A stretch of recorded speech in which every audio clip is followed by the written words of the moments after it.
Let us pray.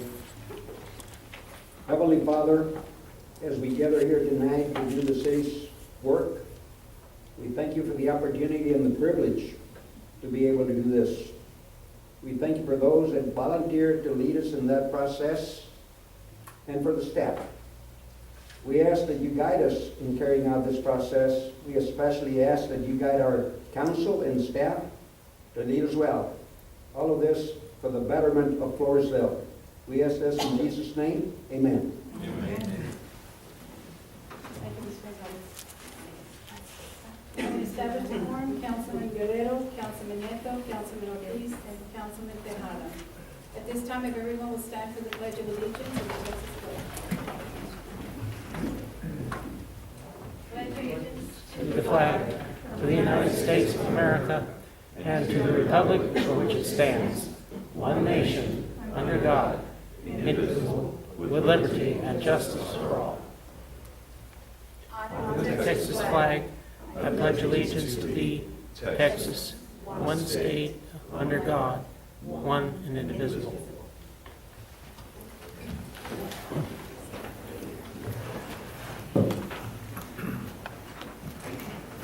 Okay, at this time, do we have any citizens' comments before we get started?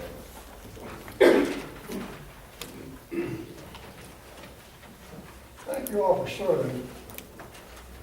That's quite a challenge. I volunteered over 3.5 years ago to be as a volunteer for the beautification of the Floresville cemeteries. And we got several of them that I want to concentrate on, probably just 2 right now. My main disappointment in 2014 was that the cemetery on the African American cemetery on Plum Street, I begged that it be fixed because we need fencing, we need the trees trimmed, and we need some water. And I know how much money the city has to spend everywhere, and my goodness, it's spread, but I feel like that should have been done. Maybe I'd ask you to be on top priority for 2015 on that deal, please. On Floresville Cemetery number 1 on Paloma Drive, you know, there's a real expense there. The trees, there's 14 big oak trees, and the paving, and those 2 expenses would be very high. So I was hoping at one time to celebrate this year in May. But I want to put that off a year so we can do it right, and so we can work together better. I need to get better organized myself, so we work together better on budgeting and that type of thing. And I need to put stuff more down in writing and that type of thing.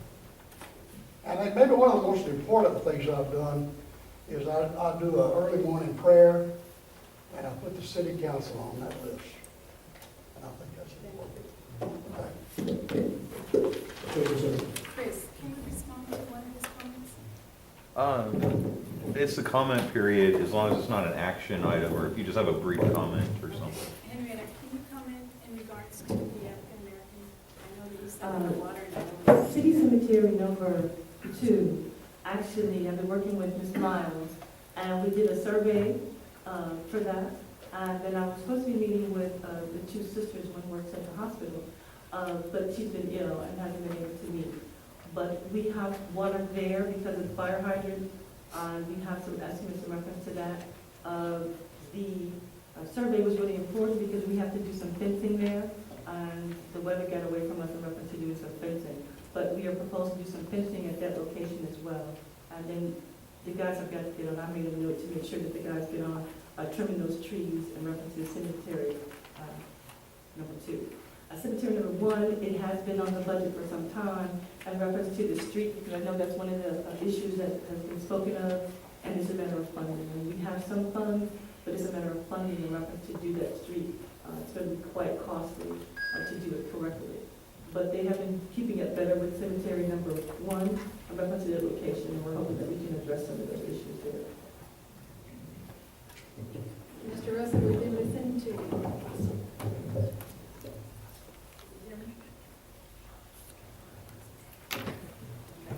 Daria, do you have something? No, ma'am.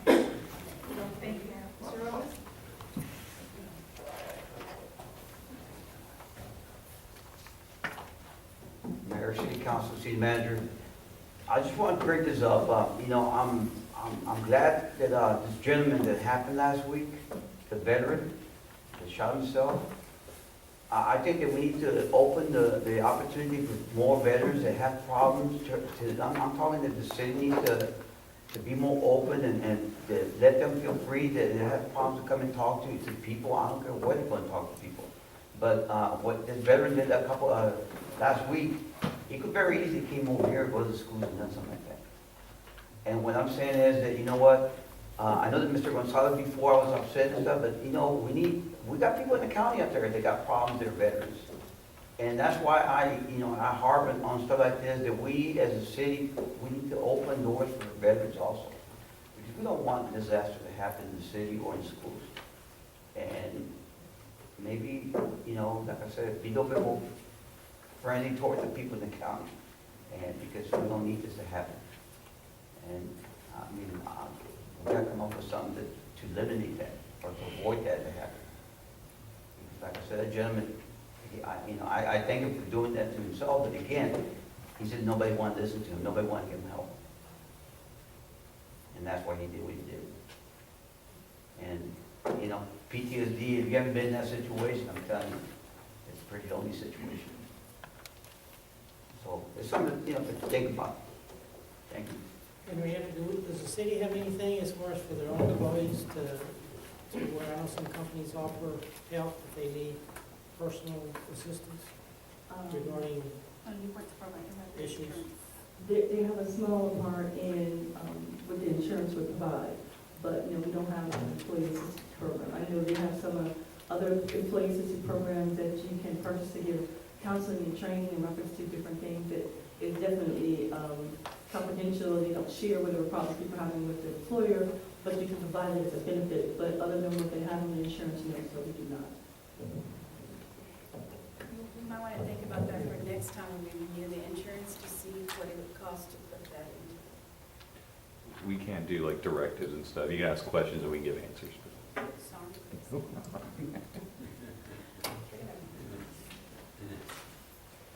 Is there any other citizens' comments? Okay. Then with that, we're going to go on to item 1A, proclamation for Mr. Heriberto Perez, who celebrated his 100th birthday. Mr. Perez is a resident at Regency. We were all invited to his birthday party.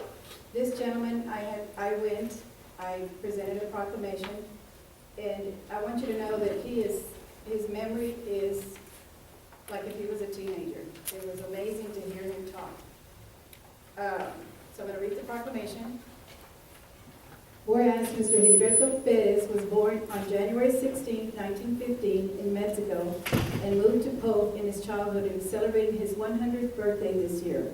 And whereas Mr. Perez was the only boy of 5 children and earned his living as a dog breeder, coon dogs, at the local farmer's gin, also working as a foreman on a ranch. And whereas Mr. Perez was married to Maria Robles for 50 years, and they were blessed with 1 son, and fortunate to have 1 granddaughter, 8 great-grandchildren, and 7 great-great-grandchildren.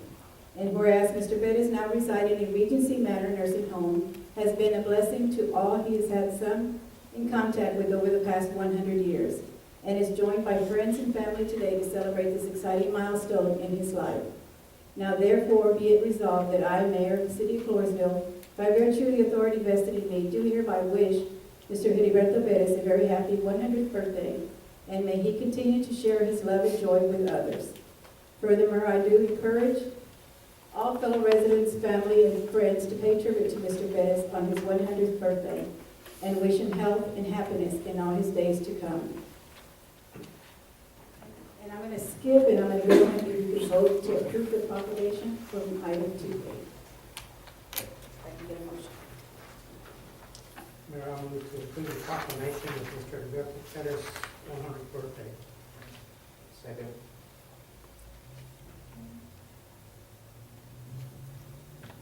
I have a motion by Councilman Guerrero, second by Councilman Ortiz. Councilman Tejada, how do you vote? Yes. Councilman Nieto? Yes. Councilman Ortiz, you vote yes? Yes. And Councilman Guerrero. Okay, motion carries 4-0.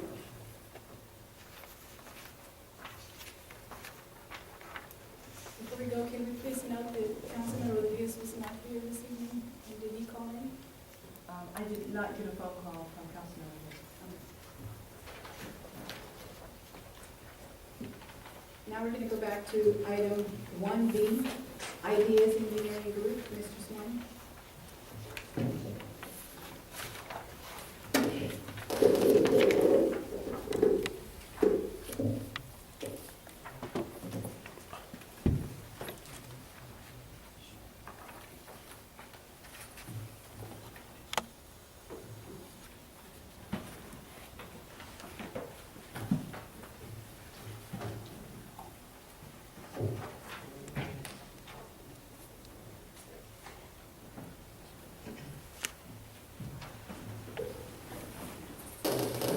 Good evening, Mayor, Council, citizens. Thank you for having us here tonight. My name is Jeff Swaim. I'm with IDS Engineering. We're a municipal engineering firm, and we are very pleased to be here to talk to you. Joe, if you'll go ahead and move. I'm going to talk to you tonight about our team that we have for the city of Floresville, the engineering services that we provide, our client experience, some of our representative projects, and we'll conclude and then answer any questions that you might have. As far as our team, I will be your project manager. I've been doing this for about 14 years as a city engineer. I was born in Pleasanton and raised on a ranch in Tilden. Got tired of digging post holes and building fence, so figured I better give me an engineering degree. And I've been doing that since then. Joe Cantu over here with me tonight is another one of my co-workers. You'll see him on the team. He does a lot of different engineering design services in our office. I'm a vice president for the company. I also am a project manager. We have a good solid staff in San Antonio. I'm down in this area. I live in the Eagleford. I live right off 97 out here on the other side of Black Hills. So I know the traffic that everybody's dealing with down here on a daily basis due to our previous growth and the oil boom and everything that's going on. We have a lot of different design support here that you can see in our presentation from roadway, water, wastewater, utilities. We have our own survey crews. We have a GIS department. We do a lot of work with the Corps of Engineers and FEMA. You know, I'm not going to tell you that we're perfect. There's some things that we don't do. We don't do landscaping. I'm not a landscape architect, so I have some other specialists that I've had a good run at working in my previous years of experience with the city of San Antonio and the surrounding area. People that I trust. I have a geotechnical engineer, an Arias and Associate, who can tell us what the soils are for certain projects. That always helps us to be better engineers. And then my background, I'm an agricultural, environmental, and civil engineer, but I always put another environmental services person on our team because they always focus on it full time, where I do a little bit of everything. I always have a specialist to make sure I have a good quality assurance check on everything that we do. So that's our team, so I'll proceed on the next slide there. Some of our engineering services, I've done a lot of parks and trail design. I did the Leon Creek Greenway Trail in San Antonio, 8 miles worth of trail, $18 million project. Roadway and drainage, I've done a ton of that. Water, sewer, elevator tanks. Development review, I used to set up the Kerrville's office and review the development plans for them and make sure it met their development standards. And if you don't have standards, I can create standards. I've done that numerous times for different cities like Burnett. Master planning, same way. With all the development that we have going on now, we've got to think ahead of the developers because they're sending plans left and right. We have to have standards to make sure that we can hold them to a standard.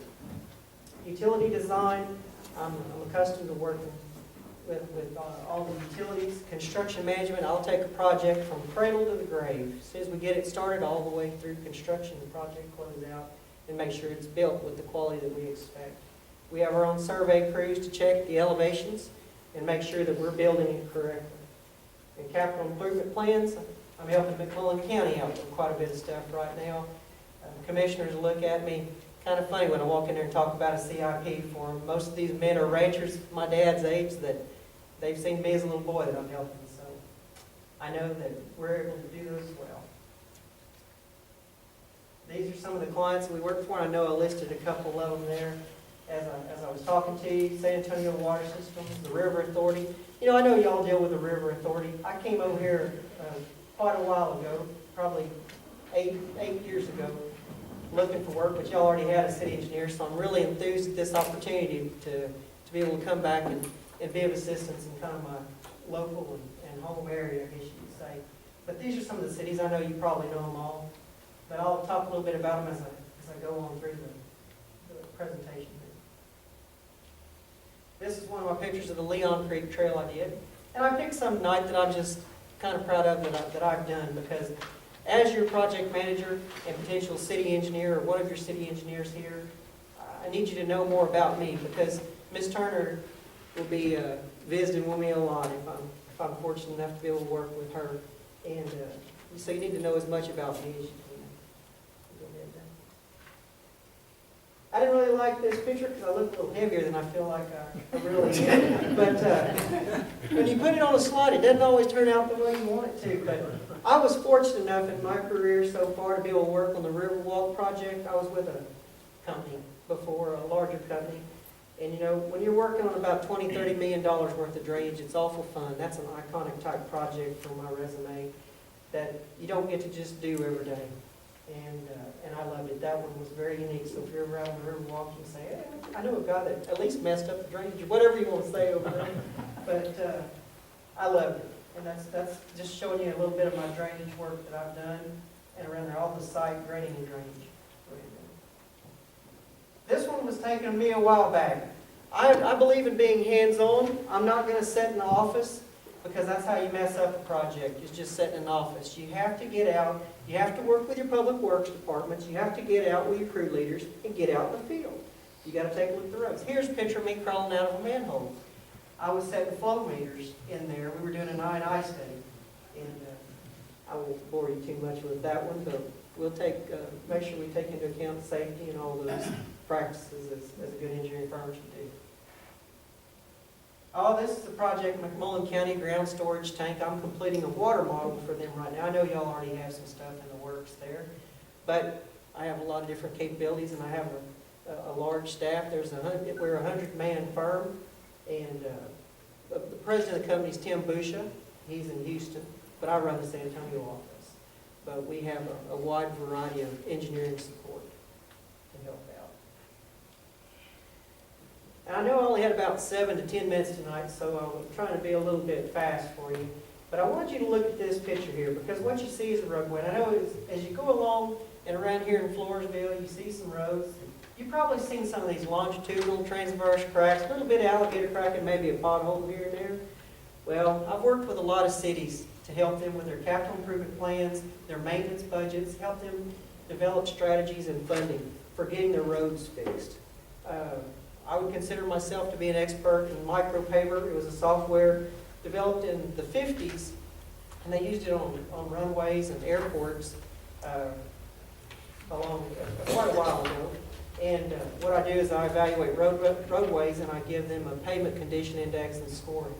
When I give these roads a scoring, it makes it easy for city staff to prioritize and work with budgets that they can bring before council, just like this. So for your constituents in a certain area, when they ask you, why can't my road be done? Why is that road being done over there first? Well, this will give you some good engineering background that'll justify. This road scored 70%. Your road scored 85%. So we have to do the 70% one because it's a lower score first. So those are some of the things that we can do for you. And I'm so excited to be here. Joe, you'll go to the next slide. This is a completed road that we just wrapped up in Windcrest.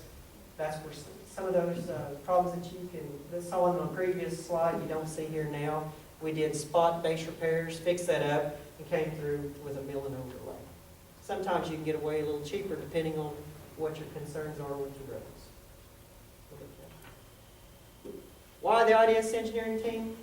First off, because we're going to do the best job that we possibly can for you. And I've listed a few things up here, but we'll bring quality to the table, and that I can assure you. And The two faces that you see here tonight are the two faces that you'll see running around town looking at the projects that come up. And we're dedicated to serving the community as I have for other small towns around this area and down south and around San Antonio. And I certainly thank you for this opportunity to be here. And that'll wrap it up for us. Do we want to take questions now, or was there anything? If the council had any questions, you can ask him if you like. We do have some leave behinds for you, Joe, if you'll pass those out, please, sir. These have some key resumes, project experience, and location of our website in case you want to go back and take a look at that.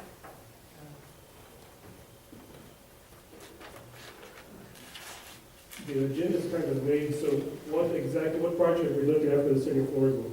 Right now, we're just here to interview for a general city engineer service position. That's why I was kind of sporadic in the photos that I showed to show you our vast background and diversity.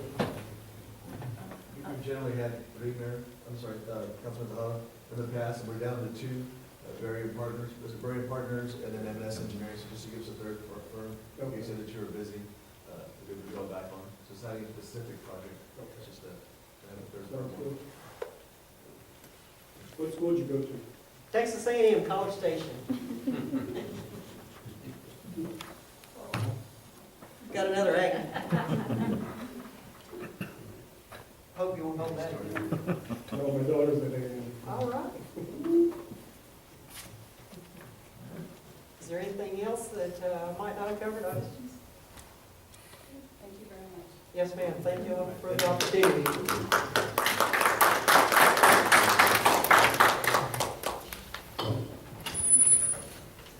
Okay, now we're going to go on to item 1C, Cobb Bending Engineering. Mr. Guzman.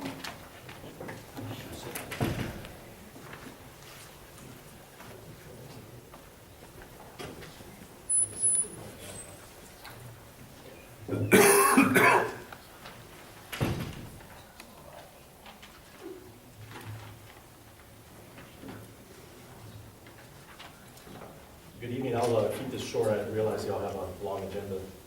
My name is Abel Guzman, and I represent Cobb Finley Associates. With me tonight is the president of our firm, Dale Conger, from our Houston office, and our Central Texas regional manager, Dan North. He's from our Austin office. We appreciate the opportunity to speak to you tonight. We're a 280-person firm with 7 offices throughout Texas. We've been in business since 1980.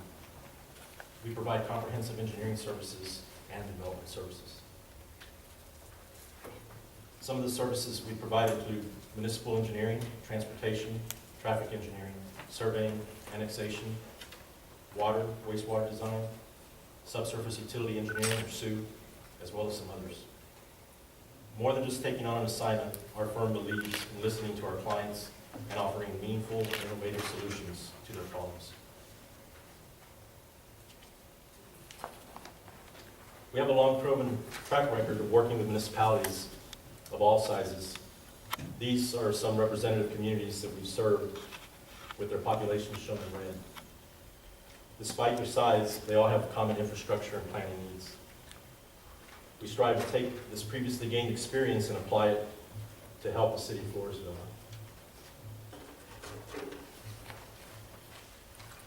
Cobb Finley is structured to be responsive to our clients' needs. Our goal is to provide the various services that a city such as Floresville requires. Here are some of the services we provided to some of the municipalities that we partner with. We've helped with drainage improvements, roadway design construction, water and sewer line construction. We've designed as well as expanded some of their wastewater and water treatment plants. And we've assisted with annexation as well. One of the things that keeps us around for so long is our history of longevity. We love repeat clients. We believe in forging long-term relationships. Take the city of Seabrook, for example. We've been keeping them happy for over 25 years. We've helped them with their CIP plans. We've done some roadway reconstruction, some drainage improvements. We've helped them with water lines. We've upgraded their sewer lift station. And we've assisted with their wastewater treatment as well as their sewer collection systems. far as your team, I will be on call 24 hours to help in any way that I can. I'm unable to be Superman all by myself, and I'm fortunate to be backed by 42 engineers, 9 surveyors, 6 survey crews, and 8 SUE crews. I'm fortunate to have a very varied career. I have experience in both the design and management of many different types of projects, as shown here, and in more detail in the statement of qualifications, which we previously provided. I'm also fortunate to be backed by these two gentlemen. Dale Conger has over 37 years of experience in the civil engineering consulting field. Aside from being the president of our company, he's designed projects ranging from water and sewer systems, treatment plants, road and highway projects, as well as residential subdivisions. He's also served as district engineer for utility districts and has served as an expert witness before courts and boards. Dan Warth has over 25 years of experience in water resources, infrastructure, environmental engineering. Some of his representative projects include water and wastewater infrastructure improvements, intersection improvements, water main distribution upgrade projects, roadway drainage projects, as well as solid and hazardous waste management projects. He also has experience in managing public-private partnerships or PPRs. Their level of commitment is demonstrated by them joining me tonight. For this task, we realize that we're in the midst of several other great engineering firms. By adding our firm, we hope to provide out-of-the-box thinking to help the community. Our firm prides itself in partnering with communities such as yours.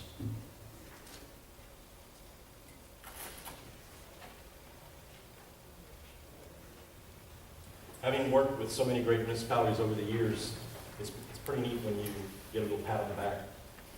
Here's some quotes from some of our clients. Kelly Templin, the former city manager of the city of Seabrook, said, "I've worked with the engineers at Cobb Finley for over 20 years and can honestly say that there's no one I have more faith in to handle the city of Seabrook's engineering needs." And Debbie Lesh, the former city administrator of Hunters Creek Village, said, "The city of Hunters Creek Village is very pleased with the engineering services they have provided, and they have been very responsive to the needs of the council as well as to our citizens." In your handout, we provided a list of references, including Kelly. We encourage you to call and get your own clients' quotes from these people. And in closing, we're excited about the opportunity to provide assistance to the city of Floresville, and we look forward to working with you for a long time. If you have any questions for myself, Dale, or Dan, we'd be glad to take them. Thank you for your time.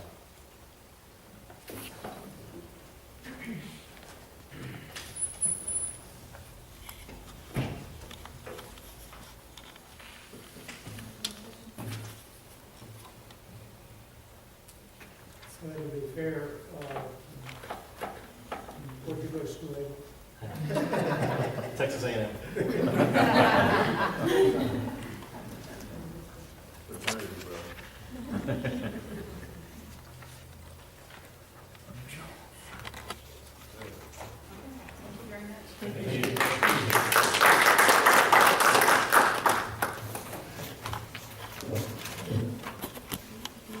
Okay, now we're going to hear from M&S Engineering. There's an update.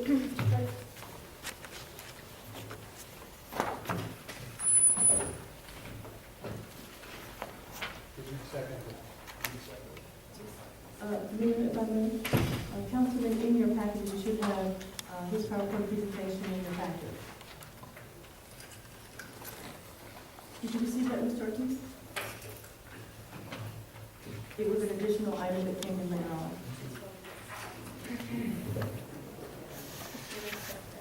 Is it in the original folder or just from today? Today, you would have received it today.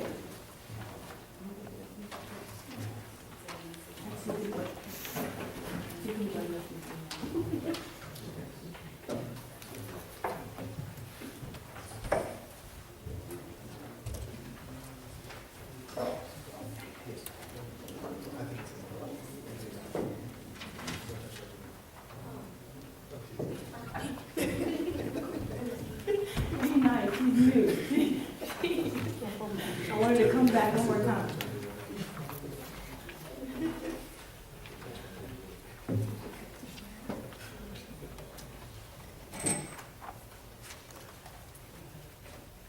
Are you ready? We're ready when you're ready. All right. Ms. Turner, asked me to come and brief the council on what has transpired at the Plaza Well site. And I'm happy to report that after all the trials and tribulations that we couldn't have asked, we got a better outcome. Everything at the end of the day turned out very well. So what exactly did we do? We basically rehabilitated the existing well. We cleaned the screens using sonar jetting. We removed all the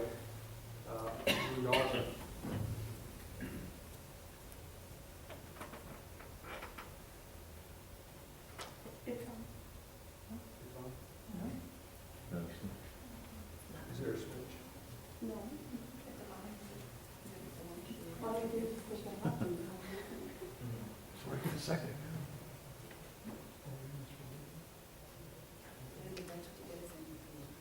Can I just speak loud? Yes. We removed all the debris, put a new cement plug in the bottom, replaced the column pipe, pump fittings. We inspected it, and televised it, disinfected, and then now it is up and fully operational. The tests indicate that we're getting approximately 1,000 gallons per minute. The original capacity of the well, I think, was somewhere around 1,200 gallons per minute. So we did lose a little capacity, but that is fairly normal when you go in and rehab a well that's that old. So we were expecting that, and it came in about where we thought it would. So all is well with Plaza Well. While the well was down, we went ahead and did some other improvements to the Plaza site. The booster pump motor was replaced. They replaced the switch that turns the well on and off. They replaced the transducer, which helps the well and the tank talk. When the water in the well drops to a certain level, it automatically tells the well to kick on and fill it back up. So the communication between the well and the ground storage tank are now working well. And again, in the process of improving some of the chlorine injection system, some injectors, new pipe, and regulators. While the Plaza Well was down, the East Street and hospital had to work very hard for several months to feed the rest of the city with water. So now that the Plaza Well is back online, Andrew has gone back to the B Street site, and they've done an inspection. They've looked at everything, want to make sure it's still running fine. They installed the third pump that was supposed to be installed years ago and never was. We had to work with Phelps to make sure we had enough power to do that. We did, so we went ahead and installed that. It's working just fine. So everything's good at B Street. And we're about to refocus our attention on the hospital site. We want to do the same thing. We want to go in there and inspect it, see if there's anything that needs to be fixed. We want to make sure that it's running well. We do know we need to make some chlorine system improvements. The feeder tanks that we use are really too small, probably we need to be set up to use larger ones. But as it looks today, everything is working normally.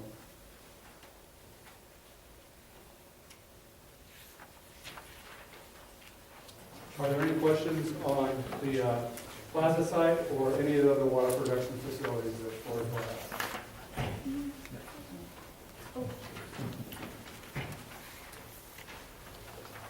No?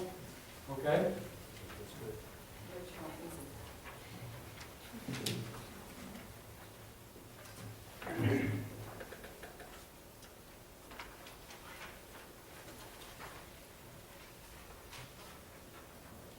All right.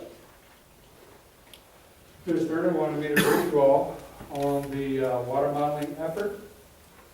I'm happy to say that it's going well, but we still have a lot of work to do. This is the current schedule that we're working on. We were authorized to proceed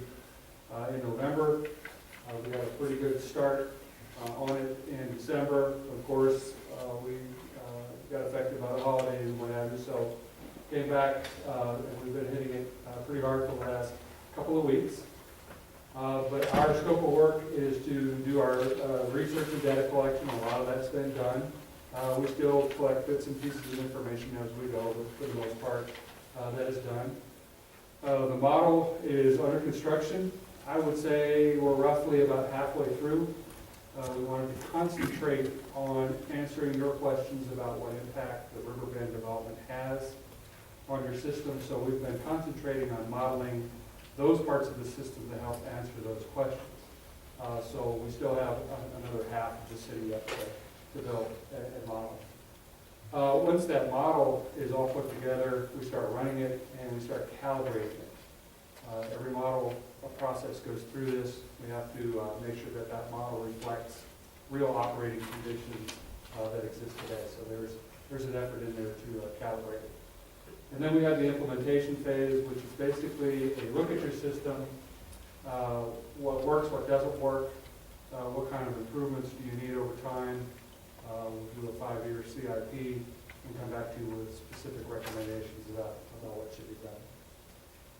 And then we'll give you all an opportunity to review all that information and give us input, and then we finalize our report. And that's going to be sometime in June. So that's the scope. That's our schedule. Of course, we're about through January, so we're roughly halfway through, making good progress. We've learned quite a bit about your system, and I just thought I'd list some of the water system issues that we know about that eventually we will deal with and study and give you some recommendations. But I'm going to just briefly go through these. Generally, each of the water plants has a chlorine system, and some of them may need to be upgraded, modernized and upgraded. Standby power. Andrew, we have standby power at hospital, right? Only hospital. You really need to start considering putting a generator at your other water production sites so that if you ever lose power, they can kick on and you can continue to produce water to feed your system. Water meters. Your water meters are generally very old, a bit inaccurate, and require a lot of manpower to read every month. And because we have humans reading meters, they're often wrong and the bills have to be corrected. There is a wonderful modern technology out there, automatic meter readers where you just get the truck with a laptop and you just drive down the street and it picks up from the meters, reads it. You have perfect data and they work wonderfully. And it's time that the city consider replacing their meters throughout the city and modernize that technology. Plastic ground storage tank, nothing new here. It's in bad shape and it needs to be replaced. SCADA system, where this is an upgrade and a modernization. SCADA basically is a computer system that controls and monitors the operation of the system. Right now it's basically run by hand. I know there's sensors and alarms and what have you. But that's rather crude compared to the technology that's available today. The Standish elevated storage tank, it's not in use, and at some point it's got to be dealt with. It's going to deteriorate over time, and at some point in the future, it's going to have to be taken down or reinforced or something. So we need to put some thought into what we want to do with that long term. Valves, it's been reported to us that there are a number of gate valves throughout the system that don't work. And what this means is there are places in the city where it's very difficult or impossible to isolate sections of pipe that may need to be replaced or repaired. So if there's a break in those areas and they can't shut off the water, they have to fix it wet, which is very difficult, and it potentially contaminates the system with dirty water. So we want valves that work. So that's a problem we have to fix. Sulfur, you have generally a high content of sulfur in your water. We have done one test out of the Plaza well site, and the sulfur levels were right at the maximum allowable. We want to do some more testing at the other sites to see what's going on. But you have aerator systems now at each of the water sites.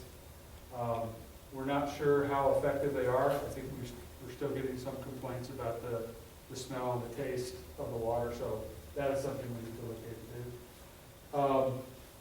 There are main breaks throughout the city, but I believe that most of those main breaks are concentrated in downtown, where you probably have your older, more brittle type of pipe. So it makes sense that you have most of those breaks down there. So we may need to do some quick improvements there.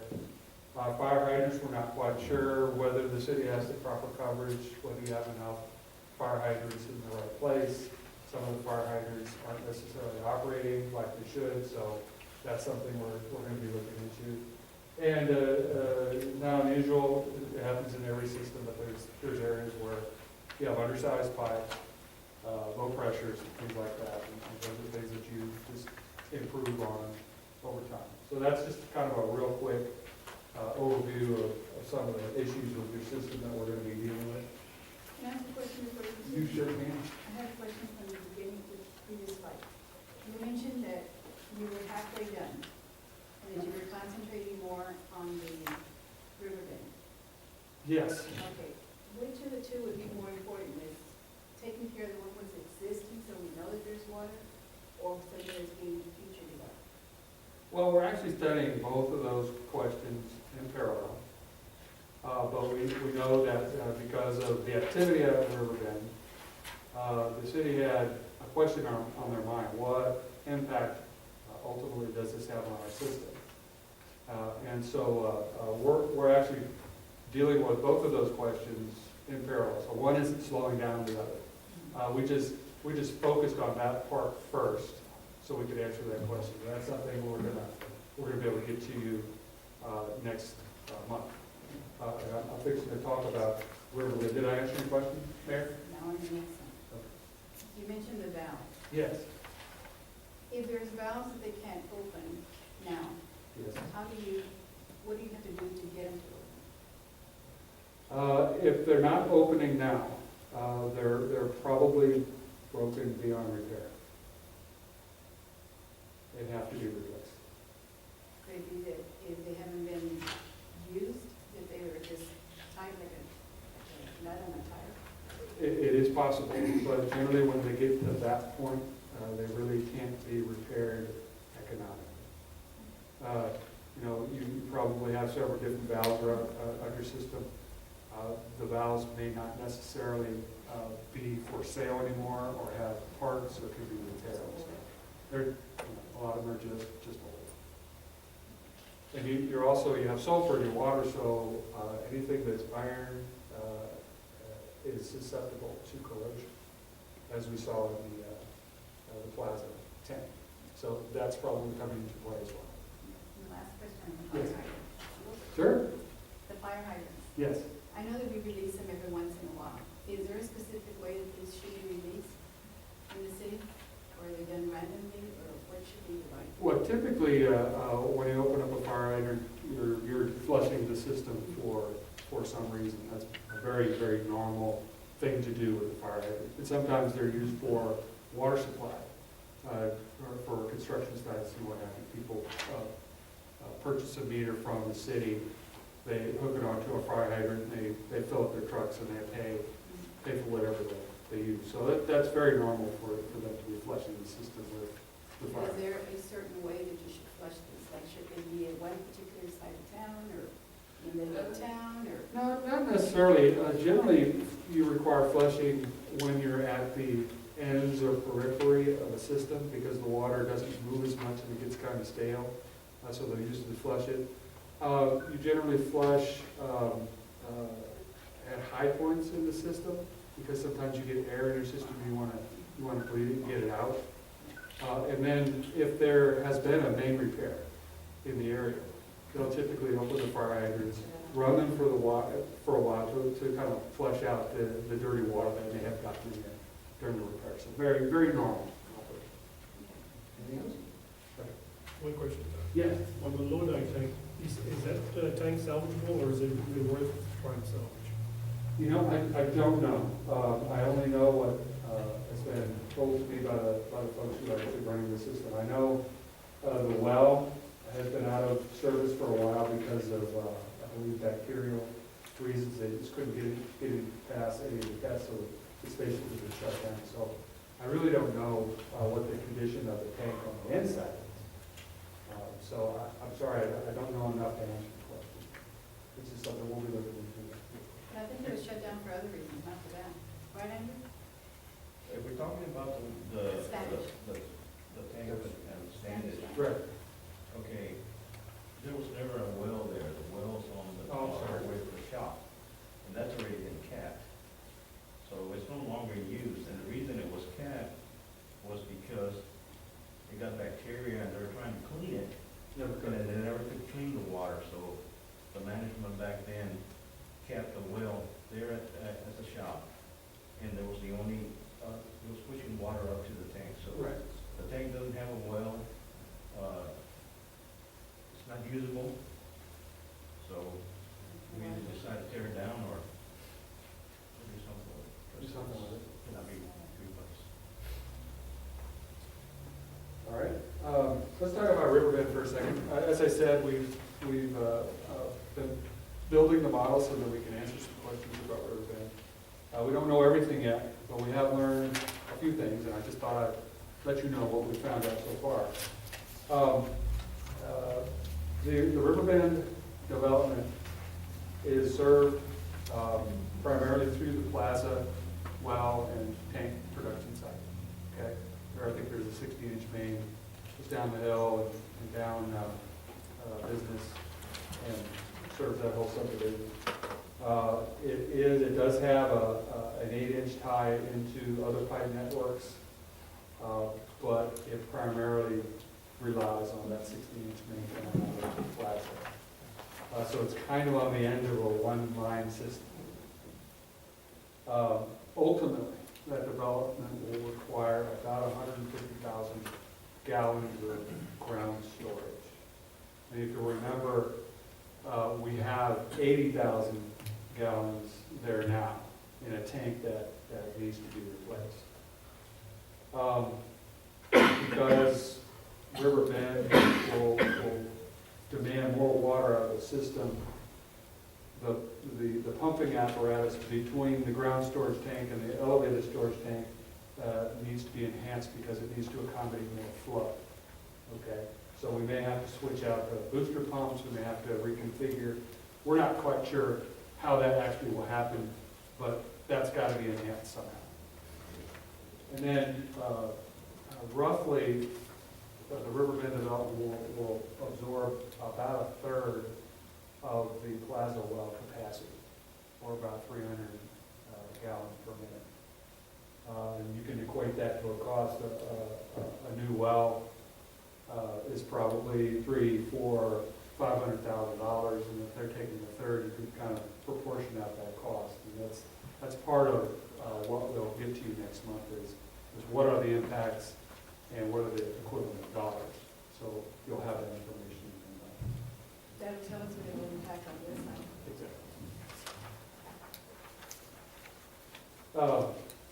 As we're doing the model, we're also starting to think about long-term implications of growth. We know there's been some discussion about annexing the areas north of the city. And that would imply that there would be some kind of expansion of Floresville's CCN and system up to Oak Hill's CCN and also to the west with Picosa and their water supply corporation. You'll notice on this slide, there's on the sketch here, on the sketch here you see this blank area. That is all area that has not been assigned a CCN. The city ought to think very deliberately about expanding their CCN and serving those areas farmland. I believe a lot of that area is already served by the city of Floresville. So it only makes sense for the city to expand their CCN to the existing boundaries. Now, I put 3 dots on there to represent the location of your 3 water production facilities.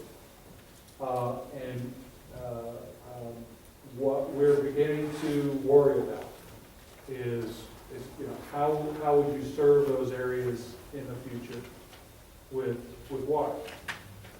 Holistically, if you put all 3 of your water production facilities together, you've got a pretty good supply of water. That's the good news. The bad news is that it may not be in the right place. Your hospital well, which is the southernmost production facility, is your largest well and your highest producing well, but it's furthest away from your growth. Okay, so we got to start thinking about how we're going to get water in terms of long-term supply into that area, and there are some different ways to accomplish that. We have not done any studies that indicate one is better than the other, but these are just concepts and ideas that we're beginning to think about. One is to tie those water production facilities together with some kind of transmission main system that helps deliver water to specific areas north of the city. Basically, you're taking excess capabilities in one place and moving water to another. That's one way you could handle this. You could construct a new water plant, perhaps somewhere north of Plaza. That'd be another way to handle this. You could purchase long-term water supply from Oak Hills Water Supply Corporation. They have a 60-inch main that comes south and ends at the McCoys, I believe. And they have the ability to deliver water to Floresville